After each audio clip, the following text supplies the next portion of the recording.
नमस्कार मंडळी, शुभ संध्याकाळ. संध्याकाळचे साधारण आहेत ना 5 वगैरे वाजलेत. सनसेटचा टायमिंग आहे आणि मार्केटमध्ये गेलेलो, संगमेश्वर मार्केटमध्ये गेलो की मच्छी आणायचीच. तर बुधवार बाजार होता. बुधवार बाजारातून थोडेसे बांगडे आणलेत. तर आज जरा बांगडा फ्राय आणि बांगडा रस्सा अशी गावाकडची रेसिपी असणार आहे. आणि आमच्या इथे ना पाहुणे आलेत, कमसे कम 10-12 जणं तरी आहेत. तर पाहुणे कोण? वानर. हे वानर शक्यतो आमच्याकडे महिन्यातून एखाद्या वेळेस येतात. तिकडे फणसाच्या झाडाखाली काही समजत नाही, कोणतरी आहे.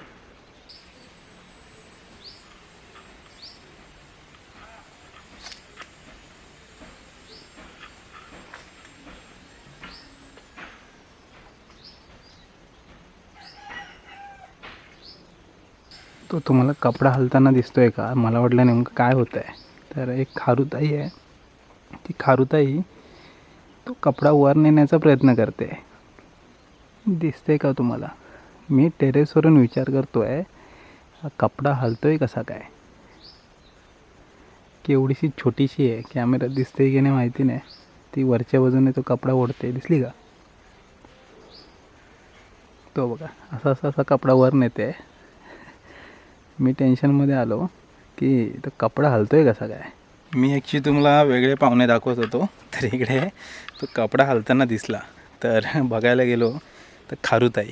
ॲक्च्युली कसं आहे, आजूबाजूला नजर पण हवी, कारण साप वगैरे असतात. तर नेमकं समजत नव्हतं की कपडा हलतोय कशाने. बघायला गेलो तर खारुताई तो कपडा आहे तो वर कुठेतरी नेण्याचा प्रयत्न करते, माहिती नाही. समोर तिकडे तुम्हाला दिसत आहेत की नाही माहिती नाही, कॅमेरामध्ये झूम तर केलं आहे. भरपूर मोठी गँग आले. ती बघा उड्या मारत आहेत, भरपूर आहेत. हा बघा एक गेला. कमसे कम 7-8 तरी आहेत. खाली कसं काजू आणि आंबे आहेत ना, आंबे काय अजून मोठे लागले, मग काजू वगैरे आहेत. बोंड खायला येतात. लकीली घरासमोर असल्यामुळं आपलं हे शेवग्याचं झाड आहे ते वाचलं आहे. शेवग्याच्या शेंगा अशाच नाही राहिल्यात, घरासमोर असल्यामुळं राहिल्यात. नाहीतर एव्हाला सगळ्या तोडून नेल्या असतं वानरांनी. फांद्या पण तोडतात आणि ते खाऊन पण टाकतात तेवढंच. असे मंडळी पाहुणे आले आहेत आमच्याकडे, वानर आलेत. आता हे जाणार नाही संध्याकाळ होईपर्यंत, एकदम काळोख होईपर्यंत ते असेच राहणार आणि मग रात्र झाली की जातील. आता इथे माणसं कसं आई पाठीमागे असते, नाहीतर कसं हे झाड सगळ्यांना दिसतं. म्हणजे त्या बाजूची जी घरं आहेत, पाठच्या बाजूची, इकडे वरती काकी असते, खाली पण आहे ते तात्या असतात. तर मग सगळ्यांचं कसं ते देखरेखीवरचं झाड आहे, त्यामुळे ह्याच्या शेंगा आहे शक्यतो वानरांना नेता येत नाहीत, त्या तशाच असतात. मग ते गावात सर्वीकडे पोचतात. मग अशी बंटीची आई आलेली, थोड्या शेंगा घेऊन गेले. प्रत्येकजण थोडं कधी कधी जमतं तसं 3-3, 4-4, 5-5 शेंगा ताज्या एकदम झाडावरच्या काढायच्या आणि घरी जाऊन बनवायच्या. अशा ताज्या शेंगा खात असतात. असो मंडळी, पाहुणे काय आता आलेत तर ते वर काय येणार नाहीत, खालीच कावलट्यामध्ये राहतील. तर लेट गेलेलो मार्केटमध्ये, त्यामुळे मच्छी स्वस्त मिळते असा गैरसमज असू शकता, अंधश्रद्धा असू शकते, पण हो असतं बऱ्यापैकी. कारण दुपारी कसं सकाळपासून मच्छी आणतात ना, मग दुपारी 1:30, 2, 2:30 नंतर थोडी मच्छी स्वस्त मिळते. आज बांगडे पण एक 10-12 बांगडे आले असतील, छोटे साईज नाही, छोटे आहेत, पण 100ला एक 12 बांगडे आलेत, म्हणजे मच्छी चांगली मिळाली. तर बांगड्यांचा आज आई फ्राय करेल आणि थोडंसं शिजवूया, असं दोन्ही पद्धतीची रेसिपी जरा करू गावाकडची खास. सनसेटला अजून बराच वेळ आहे आणि धुकं टाईपचं झालं आहे, क्लीन नाही दिसत आहे सूर्यदेव, दिसतं आहे का? आणि इकडे पाहुणे होते मगाशी, खाली गेले. आता काय ते तिथं दिसत नाहीत, खालच्या पट्ट्याला गेले नाही. पूर्ण गावाकडचा नजारा. गेल्या वर्षी हा आंबा येवाला खूप लागला होता, म्हणजे भरपूर. आता तेवढा लागला नाही यावर्षी. हे बघा इकडं पारे चांगले झालेत, वरती पण झाले तिकडे. त्याची भाजी छान होऊ शकते. तर हा फणस बोलत होतो ना, लांबच्या लांब होतो. 2-2.5 फूट फणस असतो, लांबच्या लांब. बरका फणस आहे, पण खाता येत नाही, कारण तो जूनमध्ये पाऊस पडल्यावर शक्यतो फणस खात नाहीत. तर हा जो कपडा आहे ना, या कपड्यावर काहीतरी खारुताईची मस्ती चालली होती. नेमकं कुठे न्यायचं होतं तो काय माहिती नाही, शेवटी तो तिथे येऊन तिने ठेवला आहे. कसली फुलं आहेत मला पण नाही माहिती, याचे नाव वगैरे काय माहिती नाही, पण दिसायला सुंदर दिसत आहेत एकदम. हे असं बारीक बारीक पानाचं झाड आहे बघा हे. आणि त्याच्याच बाजूला इकडे ॲक्च्युली करवंदाची फुलं अशी असतात, सेम करवंदाची फुलं, त्याच्यानंतर पार्वतीची फुलं ही अशा प्रकारे असतात. झुपक्याचे झुपक्याने आहेत. एक झाड आहे मोगऱ्यासारखं, त्याला फुलं असे आलेत. होतं घ्यायला पण मोगरा बोलतात काय, कमेंट करून सांगा. मोगऱ्याचं झाड आमच्याकडे जे येतं ते सिंगल सिंगल म्हणजे डबल ह्याचं असतं, पण ते फूल सिंगल सिंगल असतं असं असं. हे असं एकदम झुपक्याने. चला म्हणजे बांगडे जरा साफ करून घेऊ मस्त, आणि त्याच्यानंतर मग रेसिपी बनवूया छान चुलीवरची एकदम झक्कास अशी. चला इकडे बघताय लेट गेलेल्याचा थोडासा फायदा असतो. लेट बांगडे जरा देतात, म्हणजे सर्व मच्छी थोडीशी स्वस्त देतात नाही. उशीर होतो तसा. तोपर्यंत माणसं पण जातात आणि मच्छी कशी सकाळपासून असते ना, त्यांना पण जायचं असतं. तर इकडे बांगडे किती आलेत माहीत आहे का? 1 2 3 4 5 6 7 8 9 10 12 आलेत. 12 की 13 आहेत. 4 12 आणि 13 आहेत. छोटी साईज आहे. मोठे पण होते, मोठे 5च देत होती. तर हे एक ओळखीची आहे, ती नायरी देते ना कधी कधी आहे, तिच्याकडून घेतले. दिसलीच नाही, ती तिकडे कोपऱ्यात असते त्या बाजूला. शोधून एक दुसरी अजून आहे एक ओळखीची, ती आली नव्हती, तर हिच्याकडून घेतले. मग म्हटलं चला बांगडे घेऊया. तर हे बांगडे मस्त 100ला 12-13 बांगडे आलेत. महाग आहे मच्छी तशी, पण आपल्याला बऱ्यापैकी चांगली मिळाली. आई आता बांगड्या ना साफ करून घेते. हे बघा, डोक्याचं सांबार करणार आहेस की नाही? डायरेक्ट ना, डाळ आहे ना रे. हां दुपारी डाळ आहे दुपारी बनवलेली. चालायला लागतात. हे बघा असे डायरेक्ट फ्राय करायला मस्त अख्खेच्या अख्खे. आता मालवणला गेलेलो, बघितलं ना बांगडा थाळी कशी होती, 200 रुपये एक बांगडा असतो.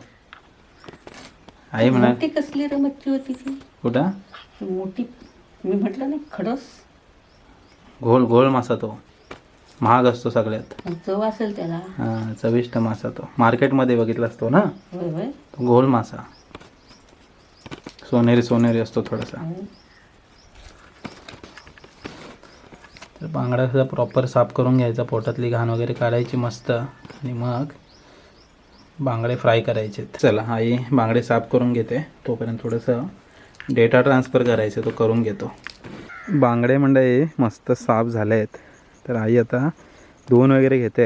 आणि इकडे बघा सनसेटची वेळ आहे, सूर्यदेव निघाले डोंगराच्या पलीकडे. आणि या बाजूला बघताय का तोरण सजलं आहे. हे बघा मस्त तोरण आहे. कोणाकोणाला हे तोरण आवडतं नक्की कमेंट करून सांगा. भरपूर शेंगा लागल्यात, बाजारात न्यायला हवेत विकायला. ॲक्च्युली काय होतं, सर्वांना देण्याघेण्यातच त्या संपतात पूर्ण. विकण्याचा प्रश्न तसा येतच नाही, वेस्ट जात नाहीत. दर दिवशी कोण ना कोणतरी येऊन 3-4 शेंगा नेतच असतं. आता सणासुदीला पण इथून डांबे जातील. चला बांगडे मस्त आहे स्वच्छ करून घेतले, धुवून घेतलेत. आणि इकडे हे आपल्याला शिजवायचे आहेत, या बाजूला फ्राय करायचे आहेत. तर मसाला पहिला फ्राय मच्छीला लावून घेऊया. मसाला लावून थोडा वेळ ठेवूया, तोपर्यंत मग बांगडे थपथपीत बनवून घेऊ, त्याच्यानंतर मग फ्राय करू. तर हा मिरची पावडर टाकले, आता मीठ. चला मच्छी म्हणजे कोकम आलं. आमच्याकडे कोकमच वापरतात शक्यतो, कारण गावाकडे कोकम अवेलेबल असतं. नाहीतर तुम्ही बरेच जण म्हणजे चिंच किंवा निंबू अशा प्रकारे वापरू शकताय. आपल्याकडे कोकम असल्यामुळं ह्यांच्या जे पोटं आहेत ना, ते पोटामध्ये नंतर मग फ्राय करताना एक निंबू हे टाकायचं, म्हणजे कोकम. मस्त चव येते, कोणतीही मच्छी असो, बांगड्याचं असं नाही. तर बांगड्याला मसाले वगैरे प्रॉपर लागले ना, हळद टाकायची राहिली. ठीक आहे, हळद बस.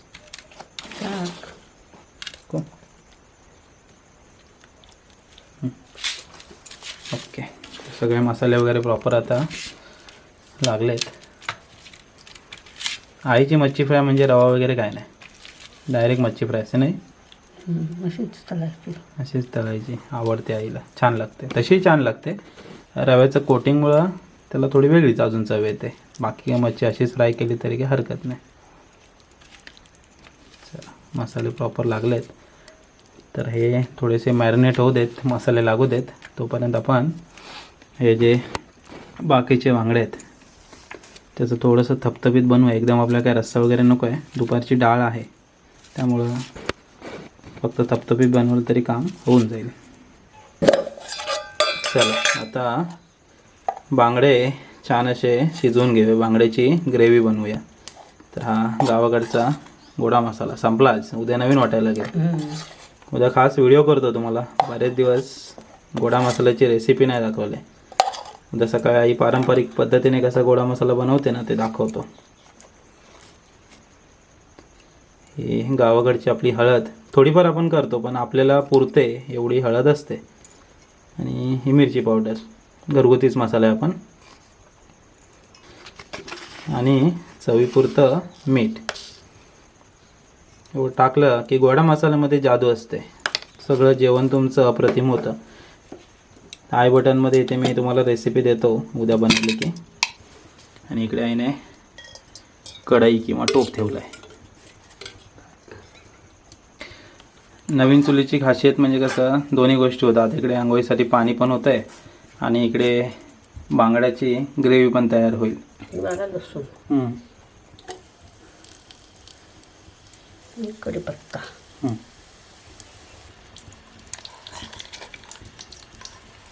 मसाले जे आपण टाकले ते जरासे असे लावून घ्यायचे.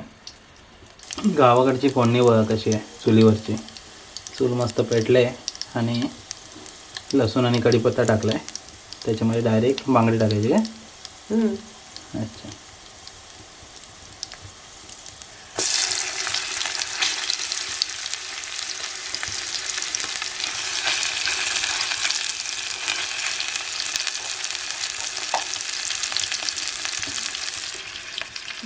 थोडंसं पाणी टाकते मसाल्यामध्ये. ओके, साधारण जेवढे बांगडे आहेत ना तेवढं पाणी टाकायचं. आणि हे कोकम, मच्छी म्हटलं की कोकम म्हणजे गावाकडे असतंच प्रत्येक जेवणामध्ये. गेल्या बुधवारी काय मच्छी आणली होती? रावस आणलं होतंस? ओके. चला, एक 10-15 मिनटामध्ये बांगडे शिजतील. मग बांगड्याचं एक सुक्कं झालं त्याच्यानंतर मच्छी फ्राय करायला घेऊया. इकडे बघा बांगडा मस्त शिजतोय आणि इकडे आपल्याला आता मच्छी फ्राय करायला घ्यायचं आहे. म्हणजे दोन्ही गोष्टी एकदम होतील. हे बघा, इथूनच तो या बाजूने अशी बघा जाते. चला आता बांगडे पण फ्राय करून घेऊया. मस्त मसाले मस्त लागलेत बांगड्यांना बघा, छान झालेत एकदम. अर्धा तास वगैरे कसं ठेवली ना मच्छी किंवा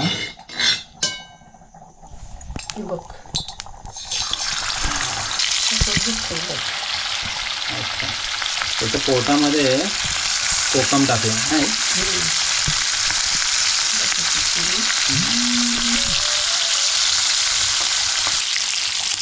तेल कसं सगळ्या बाजूने लागलं पाहिजे त्यासाठी आई असं क्रॉस करून ठेवतो.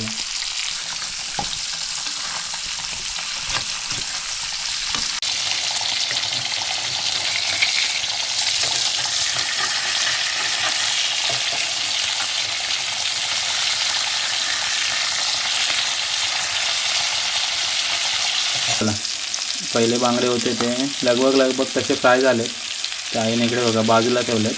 आणि आता बाकीचे जे 3 आहेत ते पण फ्राय करून घ्यायचे. अशा प्रकारे मस्त बांगडा फ्राय आणि बांगड्याची इकडे ग्रेव्ही दोन्ही गोष्टी एकदम तयार होत आहेत.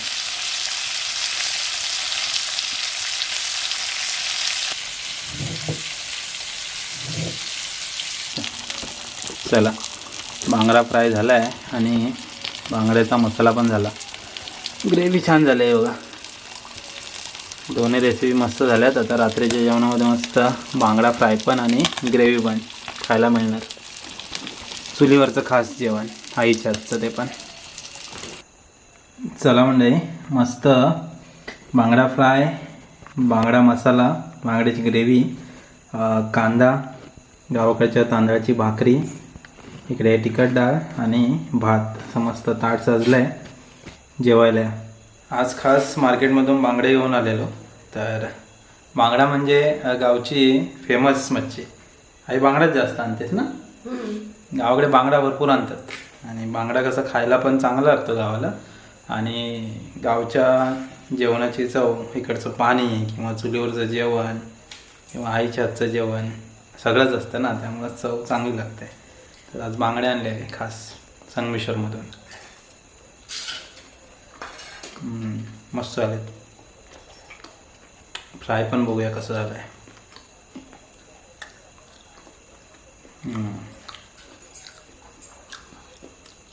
मजा येणार आहे जेवायला.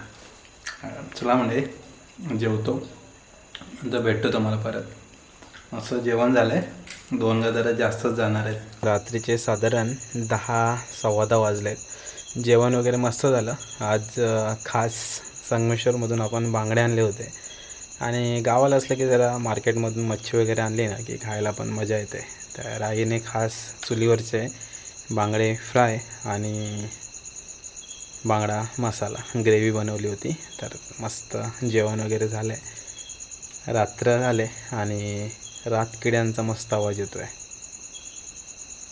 का?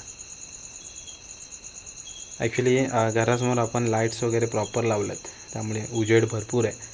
तर असं जेव्हा प्रॉपर आता बाहेर बसतो तेव्हा भरपूर लाईट्स लावून बसतो, म्हणजे कसं काही टेन्शन नाही. तसं आपलं घर आहे हे मिडल भागामध्ये आहे, सर्व बाजूने घर आहेत. त्यामुळे असं रानटी प्राण्यांचं वगैरे पटकन असा संचार असणं मुश्किल आहे. पण तरी गॅरंटी नाही, कारण रात्री शक्यतो 8-8:30-9 जास्तीत 9:30पर्यंत गाव पूर्ण शांत होतं. कारण गावाला 8-8:30ला जेवतात आणि झोपून जातात. सकाळी पण लवकर उठतात, 5-5:30-6पर्यंत पूर्ण गाव उठतं. त्यामुळं मग शक्यतो आता जागा असलो की बिबट्यांचं प्रमाण गावाला भरपूर वाढलं आहे, त्यामुळे अशा लाईटी चालू असतात भरपूर. असं म्हणजे आज मस्त वाटलं एकदम. आईसोबत गावाला असलं की असे बेत होत असतात चिकन मच्छीचे. तर चला म्हणजे तात्पुरत्या स्वरूपात हा व्हिडिओ इथे थांबूया.